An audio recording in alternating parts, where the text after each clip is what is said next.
अस्सलाम वालेकुम, मैं मोहम्मद काशिफ खान ऑटो डील से आज आपके सामने जो गाड़ी लेकर आया हूँ आप देख सकते हैं टोयोटा CHR। इसकी काफ़ी वीडियोस भी आपने देखी होंगी, रिव्यूज़ भी देखे होंगे, लेकिन आज मैं जो आप लोगों के लिए चीज़ लेकर आया हूँ इसके अंदर वो शायद ही आपको पता हो।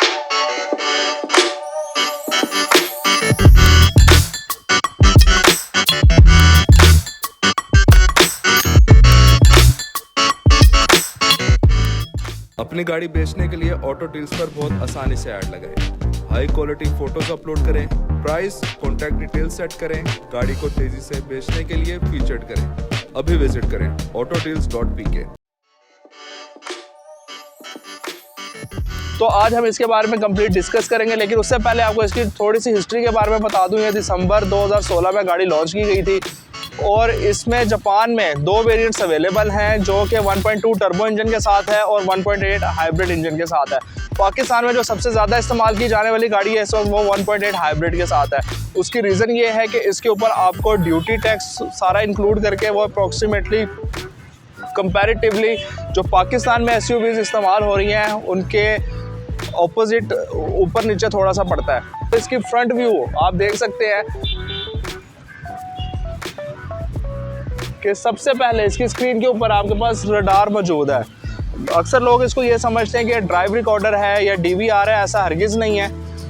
ये रडार है, प्री क्लोजर का काम करता है। आप गाड़ी ड्राइव कर रहे हैं, अचानक आपके सामने कोई ऑब्जेक्ट आ गया, आपका ध्यान हटता है तो ये आपको अलर्ट कर देगी या ऑटोमेटिकली ब्रेक लगा लेगी। इसके अगर मैं वाइपर्स की बात करूं तो आप देख सकते हैं ये रेन सेंसिंग वाइपर्स हैं इसके, और बहुत ही फाइन क्वालिटी का इसके अंदर ब्लेड यूज़ किया गया है। ये आपकी स्क्रीन के ऊपर स्क्रैचेस नहीं पड़ने देते। अगर बोनट आप देखें इसका तो बोनट इसका काफ़ी वाइड है और टोटल कर्व में है। ये कर्व होना इसके फ्रंट पे इसलिए ज़रूरी होता है क्योंकि गाड़ी को अगर एरोडायनामिक शेप ना दी जाए तो हवा में आपकी गाड़ी डोल सकती है। जिस तरह आपने प्लेन भी देखा होगा कि उसको आगे से हमेशा कोन की शक्ल इख्तियार की गई होती है, इसी तरह गाड़ी का भी एरोडायनामिक होना बहुत ज़रूरी है। यहाँ पे आप देख सकते हैं इसकी ब्लैक कलर की आपको पट्टी नज़र आ रही है। अक्सर टोयोटा की गाड़ी में आपने देखा होगा कि उसके लोगों के बीच में आपको ब्लू कलर की ब्रांडिंग नज़र आएगी। उसकी रीज़न क्या होती है वो मैं आपको बताता हूँ, बल्कि आपके पास 5 सेकंड है, आप कमेंट में बताएं। इसके लोगों पे ब्लू कलर का राज ये है कि जो भी टोयोटा की गाड़ी हाइब्रिड होगी उसके अंदर आपको ब्लू कलर लाजमी नज़र आएगा। अगर इसकी लाइट्स की मैं बात करूँ तो लाइट्स पे आप देख सकते हैं बहुत ही खूबसूरत इसकी डिज़ाइन हुई हुई है। यहाँ पे आपको इसके रनिंग इंडिकेटर्स नज़र आ रहे हैं, नीचे आपको डे रनिंग लाइट्स नज़र आ रही हैं और यहाँ पे भी आपके पास DRLs मौजूद हैं। और सेंटर में जो आपके पास बल्ब है इसका हेडलाइट का वो हाई इंटेंसिटी का प्रोजेक्टर लैंप है जिसकी इल्यूमिनेशन काफ़ी हाई होती है। अगर इसका मैं आपको बम्पर दिखाऊँ, फ्रंट बम्पर आप इसका देख सकते हैं। इसकी जो कटिंग है और इसकी जो शेप है वो टोटली डायमंड कट के हिसाब से की गई है। इसके नीचे की ग्रिल भी आप देख सकते हैं, ये भी आपको इसी तरह की फील देगी कि जिस तरह एक डायमंड कट स्टाइल है। इसके बम्पर के ऊपर आपको 4 पार्किंग सेंसर्स मिलेंगे, 2 आपको फ्रंट कॉर्नर पे मिलेंगे और 2 आपको यहाँ पे नीचे डिफ्यूज़र के ऊपर मिलेंगे। साथ ही यहाँ पे आपके पास फॉग लैंप्स अवेलेबल हैं। इसकी भी इल्यूमिनेशन काफ़ी हाई होती है। ओवरऑल अगर इसका आप स्ट्रक्चर देखें फ्रंट से टोटली आपको स्पोर्ट्स लुक दे रहा है और नीचे से अगर आप इसको थोड़ा सा फोकस करें जिस तरह मैंने आपको बताया कि ये टोटली डायमंड कट शेप में मौजूद है। अब मैं बात करूंगा इसकी साइड प्रोफाइल की।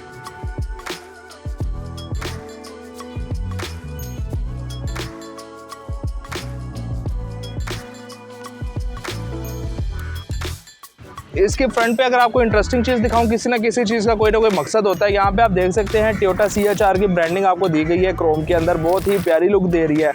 अगर इसके फेंडर की मैं बात करूं तो यहाँ पे आपके पास इंडिकेटर मौजूद नहीं है, वो इंडिकेटर आपके पास साइड मिरर में दे दिया गया है। इसके अलावा यहाँ पे आपके पास हाइब्रिड का लोगो नज़र आएगा। अब अगर मैं बात करूँ इसके टायर की, डिटेल में जाने से पहले मैं आपको बताता चलूँ कि टोयोटा CHR के अंदर जो पाकिस्तान में यूज़ हो रही है 1.8 में 2 वेरिएंट्स लॉन्च किए गए हैं, एक S पैकेज और एक G LED एडिशन। अगर आप इसका व्हील देखें तो ये G LED एडिशन है, जबकि S का टोटली सिंपल व्हील होता है, बट होता वो भी अलॉय है। इसके व्हील की भी अगर आप शेप को देखें तो ये टोटल डायमंड कट की शेप में है। और इसके व्हील साइज़ की अगर मैं बात करूं तो इसके अंदर जो टायर हमारे पास आता है 225/50 R18, इसका टायर साइज़ और जो इसका रिम है वो 18 इंच का हमारे पास अवेलेबल है। इसकी अगर मैं फेंडर की बात करूं, फ्रंट पे साइड पे आप देख सकते हैं ये जो इसकी करैक्टर लाइंस आपस में मैच हो रही हैं, ये ओवरऑल बहुत ही स्पोर्टी लुक दे रहा है और एरोडायनामिक का काम करता है। अब मैं अगर इसके रिट्रैक्टेबल मिरर की बात करूं तो रिट्रैक्टेबल मिरर में आपको इसके बहुत सी इंटरेस्टिंग चीज़ें मिलती हैं, जैसे कि यहाँ पे सबसे पहले आपके पास मिलता है ब्लाइंड स्पॉट मिरर। गाड़ी को आप ड्राइव कर रहे हैं, यहाँ से समटाइम्स होता है आपको पीछे कॉर्नर पे नज़र नहीं आता, आपने गाड़ी को पार्क करना है तो ये आपकी हेल्प करेगा। इसी तरह इसके मिरर के अंदर आपके पास ब्लाइंड स्पॉट मॉनिटरिंग की ऑप्शन मौजूद है कि पीछे से कोई गाड़ी या बाइक आपके पास आ रही है, आपने अचानक से इधर टर्न करना है अपने लेफ़्ट साइड पे या राइट साइड पे, तो ये फ़ौरन आपको इधर से अलर्ट कर देगा। और इसका जो रिट्रैक्टेबल मिरर का कलर है ये ब्लैक कलर में होगा GLED पैकेज में, और GLED पैकेज हमेशा 2 टोन कलर में अवेलेबल होता है। रूफ उसकी ब्लैक नॉर्मली आपको मिलेगी। अब अगर इसके मैं डोर की बात करूं तो डोर पे आप देख सकते हैं यहाँ पे भी आपके पास डुअल करैक्टर लाइंस नज़र आ रही हैं, एक ऊपर की तरफ से और एक नीचे की तरफ से।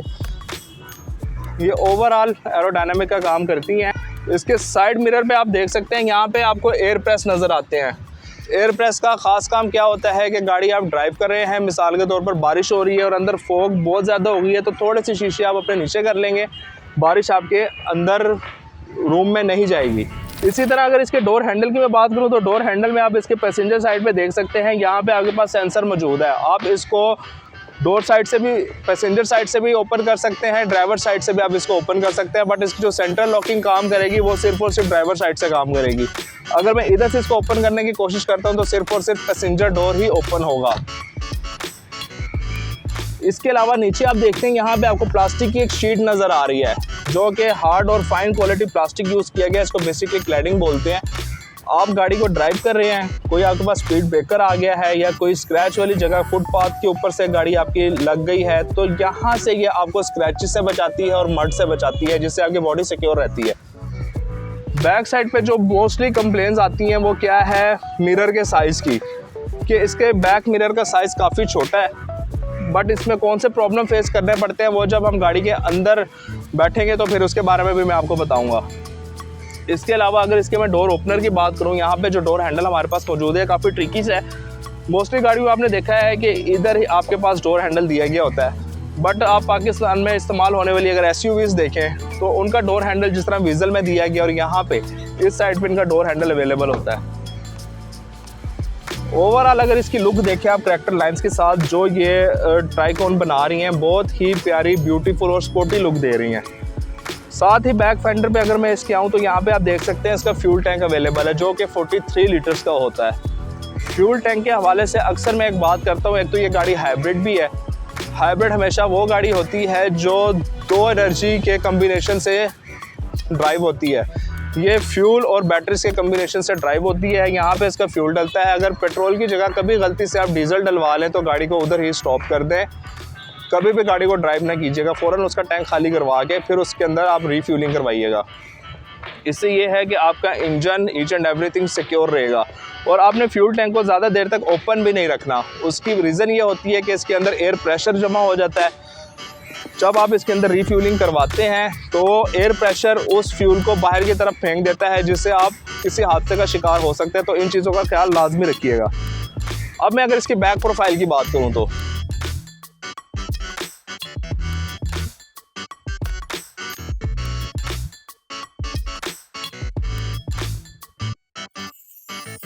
ओवरऑल गाड़ी का आपको व्यू दिखाया जाए, फ्रंट दिखाया जाए, साइड दिखाई जाए, बैक दिखाई जाए और छत ना दिखाई जाए, ये हो नहीं सकता।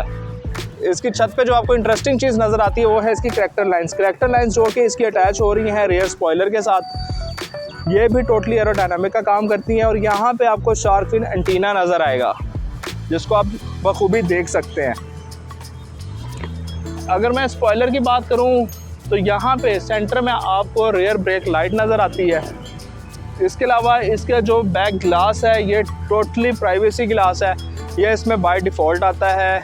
इसके जो बैक मिरर्स हैं और ये बैक जो ग्लास है ये बाय डिफ़ॉल्ट इसका टिंटेड है। यहाँ पे आपके पास बैक वाइपर आ जाएगा। अगर मैं इसकी लाइट्स की बात करूँ, बैक लाइट्स की, ये बहुत ही खूबसूरत लुक दे रही हैं, टोटली LED के अंदर है। पाकिस्तान में इस्तेमाल होने वाली मशहूर ज़माना जो आपने गाड़ी देखी है होंडा सिविक, जो कि 2016 में सिविक एक्स के नाम से लॉन्च की गई, सेम उसकी तरह की इसकी लाइट्स हैं। और मुझे देख के जो अक्सर इस लाइट को याद आता है, बचपन में हम कार्टून देखा करते थे थंडर कैट्स, उसके जो स्वॉर्ड के अंदर निशान बना होता था वो सेम इस तरह का था। यहाँ पे आप देख सकते हैं CHR की बैजिंग आ गई आपके पास, टोयोटा का लोगो विद ब्लू ब्रांडिंग और hybrid synergy drive. Hybrid synergy drive के बारे में एक बात आपको बताता चलूँ, ये वो टेक्नोलॉजी है जिसको टोयोटा खुद ऑन करता है। टोयोटा की जितनी भी हाइब्रिड गाड़ियाँ हैं उसमें आपको हाइब्रिड सिनर्जी ड्राइव की ऑप्शन ही नज़र आएगी। इसके अलावा अगर मैं ओवरऑल इसके ट्रंक की बात करूं तो इधर आपको इसका बैक व्यू कैमरा नज़र आएगा। इसके नीचे ही आपके पास साइड पे रिफ्लेक्टर्स की ऑप्शन मिलेगी। रिफ्लेक्टर्स का आपको पता है क्या काम करते हैं। इसके अलावा बैक बम्पर को आप देख सकते हैं, इधर भी आपके पास 4 पार्किंग सेंसर्स अवेलेबल हैं, 1 2 3 4। ये पार्किंग सेंसर्स काम क्या करते हैं, गाड़ी को आप रिवर्स कर रहे हैं, कोई ऑब्जेक्ट आपके बैक पे अवेलेबल है, ये फ़ौरन सेंस करके उसको बताएगा कि ख्याल रखो। इसके अलावा अगर इसके डिफ्यूज़र की बात की जाए तो ये भी काफ़ी ट्रिकी सा है और टोटली स्पोर्ट्स लुक दे रहा है। यहाँ पे अगर आप चाहें तो आफ्टर मार्केट इसमें लाइट इंस्टॉल करवा सकते हैं। अब हम चलेंगे इसके इंजन की तरफ। इसके अगर मैं इंजन की बात करूं तो इंजन केबिन में सबसे पहले जो चीज़ आपको देखने को मिलती है, यहाँ पे आपके पास टोयोटा का ब्रांड आ गया, बीच में आपके पास ब्लू कलर की ब्रांडिंग आ गई। इसका जो इंजन है वो 1800 सीसी हाइब्रिड है जो कि 122 हॉर्स पावर प्रोड्यूस करता है और 142 टॉर्क न्यूटन मीटर प्रोड्यूस करता है। यहाँ पे आप देख सकते हैं ये जो इसका कन्वर्टर लगा हुआ है, ये बेसिकली इसका हाइब्रिड कन्वर्टर है जो कि इसको बैटरीज पे और फ्यूल पे कन्वर्ट करता है। एक चीज़ इंटरेस्टिंग जो मैं बताता चलूँ, अमूमन क्या होता है कि आपको एक चीज़ फेस करनी पड़ती है कि समटाइम्स आपका कोई ना कोई फीचर काम करना छोड़ देता है या चेक लाइट आपके इंजन के ऊपर आ जाती है तो आप परेशान हो जाते हैं। तो उसका बेहतरीन हल ये है, यहाँ पे आप देख सकते हैं आपके पास रिलेज एंड फ्यूजेस का एक बॉक्स मौजूद है। इसके पीछे कंप्लीट आपके पास डायग्राम दी गई है जिसमें आप एक टेस्टर के ज़रिए से चेक कर सकते हैं कि कहीं आपका कोई फ्यूज़ ख़राब तो नहीं हो गया। अगर वो ख़राब हो गया है तो यहाँ से आप उसको चेंज कर सकते हैं और उस प्रॉब्लम को दूर कर सकते हैं। क्योंकि ये कंप्यूटराइज्ड गाड़ियाँ होती हैं, इसमें अमूमनली आपको इसी तरह के छोटे छोटे इश्यूज़ फेस करने पड़ते हैं। मेजर काम इनमें यही होता है कि ऑयल चेंज करवा लिया, फ़िल्टर चेंज करवा लिया। इसके अलावा अगर आपने इसको A to Z फिट रखा हुआ है, ड्राइव कर रहे हैं, टाइम पे आप इसको ऑयल चेंज करवा रहे हैं, फ़िल्टर चेंज करवा रहे हैं, तो मेरा नहीं ख्याल कि किसी किस्म की कोई आपको प्रॉब्लम फेस करनी पड़ेगी। इसके अलावा ABS ब्रेक आपको इसके अंदर मिलती है, ड्राई बैटरी आपको इसके अंदर मिलती है। इंजन कैबिन इसका ओवरऑल बहुत ही खूबसूरत तरीके से एडजस्ट हुआ हुआ है। अब अगर इसका मैं बोनट की बात करूं तो यहाँ पे नीचे ये जो शीट आप देख रहे हैं इंसुलेशन, ये बहुत ज़्यादा ज़रूरी है हर गाड़ी में, क्योंकि मोस्टली पाकिस्तान की गाड़ियों में आप देखते हैं यहाँ पे आपको शीट नज़र नहीं आती बट स्पेस आपके पास दी गई होती है। तो बेहतरीन हल ये है कि आप इसको आफ्टर मार्केट ही सही लेकिन लगवाएं ज़रूर। मोस्टली जापानीज़ गाड़ियों के साथ ये लगी हुई आती है। इसका काम क्या होता है कि हीट को एब्जॉर्ब करेगी। इसके अलावा जो इंजन कैबिन की नॉइस होती है इसको आपके रूम तक नहीं पहुँचने देती, उसको कम करती है। अब मैं चलूँगा इसके इंटीरियर की तरफ। इसके इंटीरियर में जाने से पहले मैं आपको इसकी एक चाबी की ख़ास बात बताता चलूँ कि ये स्मार्ट की एंट्री है जो कि कीलेस के साथ है। आपने जस्ट इसके ऊपर 2 बटन्स दिए गए हैं, एक पावर लॉक का और एक अनलॉक का। आपने इसको पॉकेट में डालना है, जस्ट आपने इसको हाथ लगाना है तो ये ऑटोमेटिकली अनलॉक हो जाएगी। आप इसको ओपन करके इसके अंदर जा सकते हैं। एक और चीज़ जो मैं आपको बताता चलूँ, इन केस रिमोट का सेल वीक है, आप इसको लॉक अनलॉक करने की कोशिश कर रहे हैं रिमोट से भी और सेंसर भी इसका काम नहीं कर रहा, तो उसके लिए घबराना नहीं है। क्या करना है, सिर्फ इसकी ये आपने मैकेनिकल की निकालनी है, इधर आपने एंटर करनी है और इसको अनलॉक कर लेना है।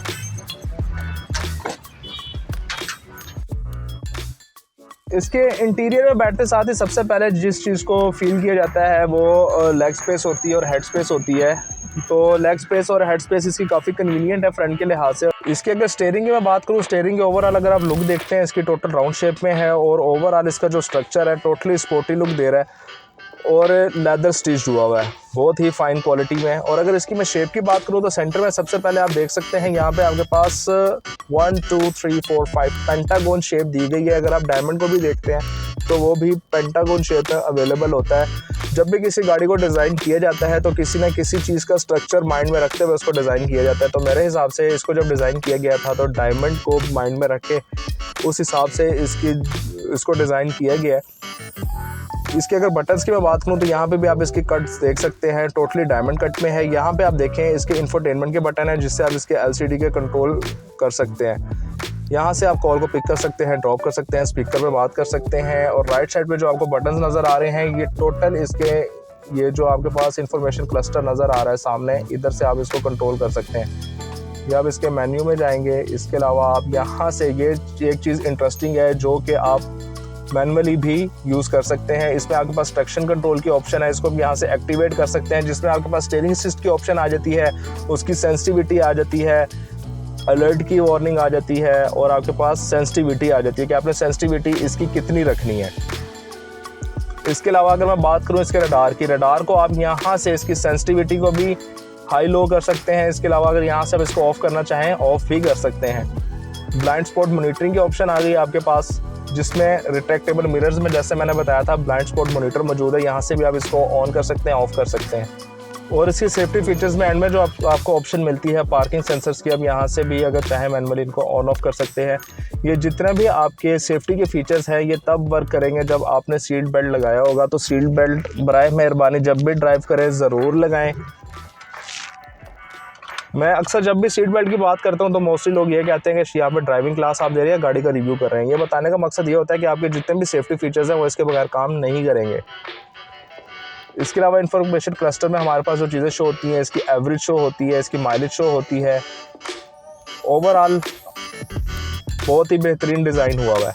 इसके अलावा आप देख सकते हैं आपके पास लेफ़्ट साइड पे बैटरी की लाइफ आ जाती है, जिसमें वो बताता है कि इसको चार्जिंग रिक्वायर्ड है या इको मोड पे है, पावर इसकी कितनी है। नीचे आपके पास टेम्परेचर गेज आ जाएगी और राइट साइड पे आप देख सकते हैं फ्यूल गेज आपके पास अवेलेबल है और यहाँ पे आपके पास ओडोमीटर अवेलेबल है, जिसमें आप टोटली इसकी स्पीड देख सकते हैं 180 km/h तक अवेलेबल है। और इस गाड़ी की ड्राइव की और स्मूथनेस की अगर मैं बात करूं तो इतनी स्मूथ है कि अगर कोई किसी किस्म का खड्डा भी आता है ना तो आप उसके ऊपर से गुजार देते हैं तो फील नहीं होता, इतनी कमाल इसकी रोड ग्रिप है।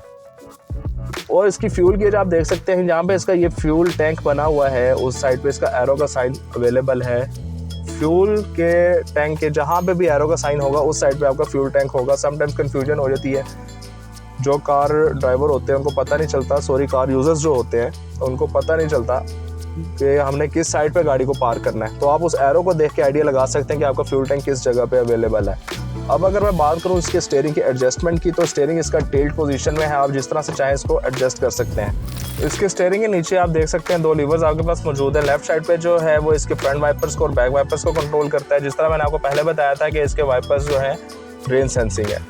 राइट साइड पे आप देख सकते हैं जो इसके लीवर मौजूद है वो इसके इंडिकेटर्स को कंट्रोल करता है और इसके अलावा इसकी हाई बीम को, हेडलाइट्स को, फॉग लैंप्स को कंट्रोल करता है।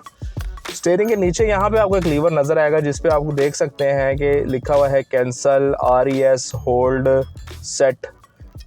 ये क्रूज़ का लीवर है और इसमें जो क्रूज़ कंट्रोल है वो नॉर्मल क्रूज़ कंट्रोल नहीं है, एडाप्टिव क्रूज़ कंट्रोल है। इसमें रडार सेंसर अवेलेबल है, तो जब आप इसके ऊपर क्रूज़ एक्टिव करते हैं और हाईवे पे जब ड्राइव कर रहे होते हैं आपने एक स्पीड अपनी एडजस्ट की होती है, अचानक जब कोई गाड़ी आगे आती है ना तो उसके हिसाब से ही ये स्पीड को रिड्यूस कर लेता है। जैसे ही वो गाड़ी अपनी लेन से हटेगी, लेन अपनी चेंज करेगी, तो ये अपनी स्पीड को रिज्यूम करके, मिसाल के तौर पर आपने क्रूज़ सेट किया हुआ है 90 की स्पीड के ऊपर, अब आपके आगे जो गाड़ी है वो चल रही है 70 की स्पीड पे, तो आप इसको ड्राइव कर रहे हैं तो ये ऑटोमेटिकली अपने आप को 70 की स्पीड पे ले आएगी। जैसे ही वो आपके फ्रंट से साइड पे होगी तो ये अपनी स्पीड रिज्यूम करके 90 पे वापस आ जाएगी। तो ये इसमें बहुत इंटरेस्टिंग चीज़ है। और स्टीयरिंग असिस्ट किस तरह से काम करता है, ट्रैक्शन कंट्रोल आपने ऑन किया हुआ है, आप लेन से जैसे ही बाहर जा रहे हैं तो ऑटोमेटिकली स्टीयरिंग इसका मूव हो के आपको लेन के अंदर करेगा, पाइन कितने चले हो। अब अगर इसके मैं ओवरऑल डैशबोर्ड की बात करूं तो डैशबोर्ड इसका बहुत ही प्यारी लुक दे रहा है, आप देख सकते हैं ओवरऑल स्पोर्ट्स शेप में मौजूद है। लेदर स्टिच हुआ है, बहुत ही फाइन क्वालिटी लेदर इसके अंदर है। इसकी अगर मैं LCD की बात करूं तो ये जापानीज़ बिल्ट इन है, इसके अंदर आप देख सकते हैं इसकी लैंग्वेज जापानीज़ में है। लैंग्वेज आप इसकी चेंज नहीं कर सकते, मोस्टली लोगों को यही प्रॉब्लम फेस करनी पड़ती है कि लैंग्वेज कैसे चेंज करें, तो वो क्या करते हैं इसमें एंड्रॉयड पैनल इंस्टॉल करवा लेते हैं। मेरी सजेशन यही है कि आप इसमें जो जेन्युइन है उसी को लगा रहने दें, ट्रांसलेटर यूज़ कर लिया करें। यहाँ पे आपको इसके बटन्स नज़र आएंगे, यहाँ से भी आप इसको मैनुअली कंट्रोल कर सकते हैं। साथ ही अगर इसकी एसी वेंट्स की मैं बात करूँ तो एसी वेंट्स इसमें टोटली 4 हैं और एसी वेंट्स को भी अगर आप देखें तो आपको फील यही आएगी कि ये डायमंड कट में है। ये सेंटर में आपके पास हेज़ल लाइट का बटन मौजूद है, इसका आप क्लाइमेट कंट्रोल दे सकते हैं। इसके जो बटन्स हैं वो भी बहुत ही खूबसूरत डिज़ाइन हुए हुए हैं, टोटली डायमंड कट शेप में है। सबसे पहले जो यहाँ पे ऑप्शन आपको नज़र आती है इको हीट एंड कूल की ऑप्शन नज़र आती है, जो कि इकोनॉमी मोड है। आपने एसी या हीटर जो भी यूज़ कर रहे हैं उसमें आपकी फ्यूल कंजम्पशन बहुत कम होगी। ये आपके एसी का बटन है, ये डुअल का बटन है और ये आपके पास सर्कुलेशन का बटन है जो एयर के फ्लो को सर्कुलेट करके गाड़ी में प्रोड्यूस करता है। अब यहाँ पे डुअल के ऑप्शन का क्या काम है? इसका डुअल क्लाइमेट कंट्रोल एसी है कि आप जो ड्राइवर है वो चाहे अपने हिसाब से टेम्परेचर को एडजस्ट कर सकता है, पैसेंजर अपने हिसाब से टेम्परेचर को एडजस्ट कर सकता है। जैसे आप देख सकते हैं इस वक्त जो मेरी साइड है वो हाई के ऊपर है, मुझे हीटर रिक्वायर्ड है, तो यहाँ से मुझे जो वेंट्स में से जो एयर पास हो रही है वो इस वक्त गर्म हवा आ रही है, हीटर की आ रही है, और जो इस वेंट्स में से आ रही है वो मुझे एसी की हवा आ रही है। तो इसीलिए लड़ने की ज़रूरत नहीं है, आप चाहें तो अपने हिसाब से टेम्परेचर को एडजस्ट कर सकते हैं। लेकिन अगर आप चाहते हैं कि टेम्परेचर एक जैसा रहे, आप डुअल को ख़त्म कर देंगे, उसके बाद आप इसको डुअल को ख़त्म करके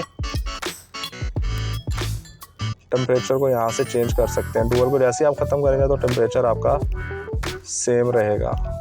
इसके डुअल के फीचर को अगर आप ख़त्म करना चाहते हैं, यहाँ से ऑफ़ करना चाहते हैं, आप इसको ऑफ़ कर देंगे, लाइट आपकी ऑफ़ हो जाएगी। इसके अलावा ड्राइवर साइड पे जो आपके टेम्परेचर की बटन जो दिए गए हैं, इसको आप हाई करेंगे तो दोनों पे एक जैसा हाई होगा और दोनों पे एक ही जैसा टेम्परेचर लो होगा। अगर मैं पैसेंजर साइड के टेम्परेचर को टच करता हूँ तो यहाँ पे आप देखते हैं डुअल की लाइट ऑन हो जाएगी, तो ये अपने हिसाब से चाहे तो टेम्परेचर को एडजस्ट कर सकता है। राइट साइड पे अगर आप आते हैं, यहाँ पे आपको जो बटन नज़र आ रहे हैं ऑटो का बटन है। अगर आप ऑटो को प्रेस कर देते हैं, बाहर के टेम्परेचर के हिसाब से आपको जितना ब्लो रिक्वायर्ड है, फ़ैन रिक्वायर्ड है, वो आपको प्रोवाइड ऑटोमेटिकली हो जाएगा। नीचे ऑफ की ऑप्शन है, आप इधर से एसी ऑफ कर देंगे। फ्रंट डिफोगर की ऑप्शन आ गई, रेयर डिफोगर की ऑप्शन आपके पास आ गई, और ये साइड में जो आपको छोटा सा नज़र आ रहा है ये रिट्रैक्टेबल मिरर्स हैं। रेयर डिफोगर ऑन होगा तो ऑटोमेटिकली इसके रिट्रैक्टेबल मिरर्स का भी डिफोगर ऑन हो जाएगा। अब ये साइड पे आप देख सकते हैं, ये सीट्स के ऊपर आपको ये कॉइल सी नज़र आ रही है, ये बेसिकली हीटेड सीट्स हैं। इसमें आपके पास हाई, मीडियम और लो की ऑप्शन मौजूद है। मिसाल के तौर पर ट्रैवलिंग आपकी बहुत ज़्यादा है, आप बहुत ज़्यादा एग्जॉस्ट फील कर रहे हैं, तो आप हीटेड सीट्स की ऑप्शन को एक्टिवेट करते हैं यहाँ से, जिससे आपकी जो बैक है वो सुकून में रहेगी। आपको जस्ट लाइक इस तरह फील होगा कि गाड़ी से आपको मसाज मिल रहा है। जापानीज़ गाड़ियाँ जितनी भी हैं, इसमें आपको एक चीज़ जो है वो दिल खोल के दी जाती है, वो है कप होल्डर्स या ग्लास होल्डर्स। यहाँ पे आप इसके कंसोल में देख सकते हैं कप होल्डर अवेलेबल है, और साइड पे आपको इसके ये स्पोर्ट्स नज़र आ रही हैं। जैसे ही आप कप इसके अंदर रखेंगे तो ये स्पोर्ट्स उसको एडजस्ट कर लेंगे, जिसकी वजह से आपको जो लिक्विड है वो गिर नहीं सकता। इसके अगर मैं ट्रांसमिशन की बात करूँ तो ये आपको 7 स्पीड फॉरवर्ड ट्रांसमिशन के साथ मिलता है। इसमें आपको जो ऑप्शंस दी जाती हैं पार्किंग की, रिवर्स की, neutral, drive mode and B. Mostly ये क्वेश्चन आता है कि बी का क्या काम होता है। बी की अगर आप बात करें तो ये लो गियर होता है, ये मोस्टली आप इस्तेमाल करते हैं जब भी किसी आप हिली एरिया में जाते हैं, वहाँ पे आप बी के ऊपर गाड़ी को ड्राइव करते हैं। इसके अलावा इसकी इलेक्ट्रॉनिक पार्किंग ब्रेक मौजूद है। आपने गाड़ी को पार्क किया है, इसमें यह भी है कि अगर आप इसको डी पे करते हैं तो आप ये देख सकते हैं लाइट इसकी ऑफ हो गई है। मैं दोबारा इसको पार्किंग पे करूँगा तो ये ऑटोमेटिकली ऑन हो जाएगी, बट आप इसको मैनुअली भी कंट्रोल कर सकते हैं। ये ट्रैक्शन कंट्रोल का बटन है। ट्रैक्शन कंट्रोल का काम ये होता है कि आप किसी स्लिपरी रोड के ऊपर ड्राइव कर रहे हैं, वहाँ पे आपको फील हो रहा है कि गाड़ी स्लिप हो रही है, तो ये जो ट्रैक्शन कंट्रोल है ये आपके टायर्स को पावर प्रोड्यूस करता है और गाड़ी को स्लिप नहीं होने देता। यहाँ पे आप देख सकते हैं ईवी मोड की ऑप्शन आपके पास अवेलेबल है। ईवी मोड बेसिकली ये इलेक्ट्रिक व्हीकल मोड होता है। आपकी अगर हाइब्रिड बैटरी के 4 से 5 सेल अवेलेबल हैं तो तब ही ये उसको बैटरीज पे कन्वर्ट करेगा ड्यूरिंग ड्राइविंग। अगर उससे कम है तो फिर ये बैटरीज पे कन्वर्ट नहीं करेगा। और ये लेफ्ट साइड पे आप देख सकते हैं काफ़ी ट्रिकी सा आपके पास यहाँ पे आर्म रेस्ट है, जो कि कंसोल भी है। इसमें आपके पास कैबिन स्पेस भी अच्छी खासी है, इसमें आप अपना जो सामान चाहे रख सकते हैं। इसके सेफ्टी फीचर्स के हवाले से बात करूँ तो इसमें आपको ABS ब्रेक मिलती है। इसके अलावा आपको 6 एयरबैग्स इसके अंदर मिलते हैं। आपको एक एयरबैग इसके मिलेगा ड्राइविंग साइड पे स्टीयरिंग में, एक मिलेगा पैसेंजर साइड पे, 2 आपको पिलर्स में मिलेंगे और 2 आपको बैक पिलर्स पे मिलेंगे। टोटल 6 एयरबैग्स इसके अंदर आपको मिलते हैं। इसके अलावा अगर राइट साइड पे मैं आपको बताऊं तो ये 2 फीचर्स हमारे पास आते हैं एक्स्ट्रा। ये जो इसका रडार वार्निंग का बटन आपको नज़र आ रहा है, नीचे ऑफ लिखा हुआ है, इसको आप प्रेस करेंगे। अगर आप चाहते हैं कि पहले आपको रडार अलर्ट करे, कोई ऑब्जेक्ट आगे आ रहा है, तो ये पहले आपको अलर्ट करेगा, उसके बाद ऑटो ब्रेक अप्लाई करेगा। अगर आपने इसको ऑन नहीं किया होगा तो ये ऑटो ब्रेक ऑटोमेटिकली अप्लाई कर देगा। यहाँ पे आपको ऑटो हाई बीम की ऑप्शन मिलती है, आप इसको ऑन करते हैं जहाँ पे आप टनल में से गुजरेंगे या किसी अंडरपास में से गुजरते हैं तो ये भी ऑटोमेटिकली अप्लाई हो जाएगी। ये नीचे जो आपको बटन नज़र आ रहा है फ्यूल टैंक का, ये आप देख सकते हैं, ये भी इलेक्ट्रॉनिक है। इसको आप जस्ट वन टाइम प्रेस करेंगे, आपका फ्यूल ओपनर जो है ओपन हो जाएगा। अब अगर मैं इसके सीटिंग स्ट्रक्चर की बात करूं तो इसकी जो सीट्स हैं आप देख सकते हैं, वो भी डिज़ाइन इसका टोटली डायमंड कट पे है, जो कि हमारे पास हाफ लेदर में अवेलेबल है। और अगर इसकी एडजस्टमेंट की मैं बात करूं, ड्राइवर साइड पे जो हमें एडजस्टमेंट मिलती है 6 वे बल्कि 8 वे एडजस्टमेंट मिलती है इसकी। आप इसकी टेक को सबसे पहले मूव कर सकते हैं फ्रंट पे और बैक पे ईजीली। इसके अलावा आप इसकी हाइट को यहाँ से एडजस्ट कर सकते हैं। यहाँ पे आपके पास लंबर स्पोर्ट की ऑप्शन मिल गई है और इसके अलावा आप यहाँ से भी आप इसको बैक और फ्रंट पे मूव कर सकते हैं। तो टोटल 8 वे एडजस्टमेंट सीट आपके पास CH4 में अवेलेबल है। ड्राइवर साइड पे हमेशा आपको एक्स्ट्रा प्रोटोकॉल्स दिए जाते हैं, तो वो कौन से होते हैं आप देखेंगे। यहाँ पे सबसे पहले आपके पास रिट्रैक्टेबल मिरर की ऑप्शन मौजूद है, यहाँ से आप मिरर को कंट्रोल कर सकते हैं। ये आपके पास मिरर लॉकिंग का बटन आ गया, सेंटर लॉकिंग का बटन आ गया और चारों यहाँ पे आपके पास ऑटोमेटिक पावर विंडोज़ आ गई हैं। तो अगर आपको मैं इस साइड का भी स्ट्रक्चर दिखाऊं तो आप देख सकते हैं बहुत ही खूबसूरत डिज़ाइन हुआ है और फाइन क्वालिटी का हार्ड प्लास्टिक इसके अंदर यूज़ किया गया है, प्लस लेदर स्टिचिंग के साथ यहाँ पे भी लेदर यूज़ किया गया है। और अगर इसके स्पीकर्स की मैं बात करूँ तो इसके अंदर 4 स्पीकर जो हैं वो हमें इसके डोर पे मिलते हैं और 2 स्पीकर हमें इसके फ्रंट पे मिलते हैं। टोटल 6 स्पीकर इसमें हमारे पास अवेलेबल हैं। यहाँ पे भी आप इसकी स्पेस देख सकते हैं, काफ़ी अच्छी खासी है, जिसमें आप डॉक्यूमेंट्स अपने रख सकते हैं और बोतल आप अपनी इसमें रख सकते हैं। ये ओवरऑल इसका फ्रंट था, जिसमें आपको बताया कि इसकी लेग स्पेस, इसकी हेड स्पेस। अब मैं बात करूंगा इसकी बैक सीट्स की कैपेसिटी की, कि वहाँ पे लेग स्पेस और हेड स्पेस क्या कहती है और कौन से ऐसे इश्यूज़ हैं जो मोस्टली हमारे कंज्यूमर्स को फेस करने पड़ते हैं। तो आए चलते हैं। अगर मैं बात करूँ इसकी बैक स्पेस के हवाले से तो इस वक्त मैं बिल्कुल कंफर्टेबल होकर बैठा हूँ, तो लेकिन आप लेग स्पेस और हेड स्पेस देख सकते हैं। लेग स्पेस, इसकी जो हेड स्पेस है वो फिर भी कन्वीनियंट है, बट इसकी अगर मैं लेग स्पेस की बात करूँ तो वो टोटली कंप्रोमाइज्ड है। और सीटिंग कैपेसिटी के हवाले से अगर मैं बात करूं पीछे, तो पीछे 2 एडल्ट इजीली बैठ सकते हैं, जबकि तीसरा एडल्ट भी बैठ सकता है। यह है कि आप लॉन्ग ट्रैवलिंग के लिए थोड़ा सा एडजस्ट हो गया आप इसको कर सकते हैं, कोई इतना बड़ा भी इशू नहीं है इसमें। और यहाँ पे टॉप पे आप देखेंगे LED लाइट आपको यहाँ पे मिलती है, काफ़ी हाई इंटेंसिटी की है, जो कि पूरा रूम को लाइट प्रोवाइड कर रही है। हेड रेस्ट की अगर मैं बात करूँ, इसमें आपके पास टोटल 5 हेड रेस्ट मौजूद हैं। जापानीज़ गाड़ियाँ जितनी भी डिज़ाइन की गई हैं वो सीटिंग कैपेसिटी के हिसाब से हेड रेस्ट को डिज़ाइन करती हैं। इसके अंदर 5 हेड रेस्ट है, इसका मतलब ये है कि 5 एडल्ट इसके अंदर इजीली बैठ सकते हैं। अगर इसके डायमेंशंस की मैं बात करूं तो डायमेंशंस इसलिए ज़रूरी होती हैं क्योंकि जब भी कस्टमर गाड़ी को परचेज़ करने के लिए जाता है तो वो सबसे पहले इस चीज़ का आइडिया लगाता है कि गाड़ी क्या उसके गैराज में आएगी कि नहीं आएगी, तो ये बहुत ज़रूरी होता है।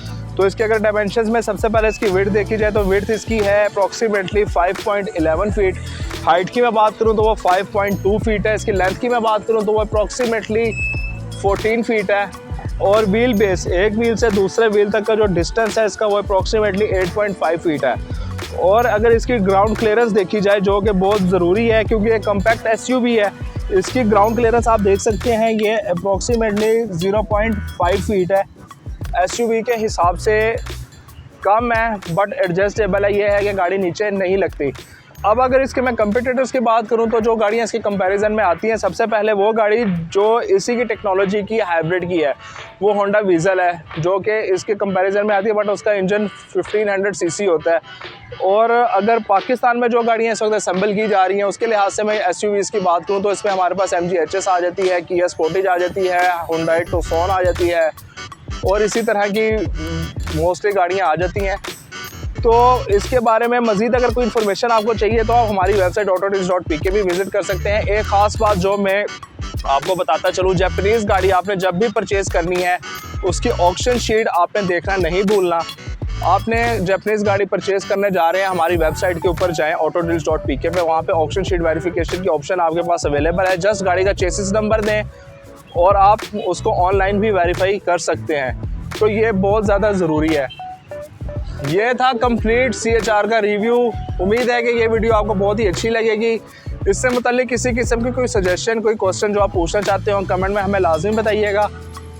हमारे चैनल को लाइक करें, सब्सक्राइब करें, शेयर करें, बेल आइकन को लाजमी प्रेस करें ताकि हमारी आने वाली मज़ीद वीडियोज़ आप तक जल्द से जल्द पहुँच सकें। इंशाल्लाह मुलाकात होगी आपके साथ नेक्स्ट वीडियो में इसी तरह एक नई गाड़ी के साथ, उसके रिव्यू के साथ। तो इजाज़त दीजिए, अल्लाह हाफिज़।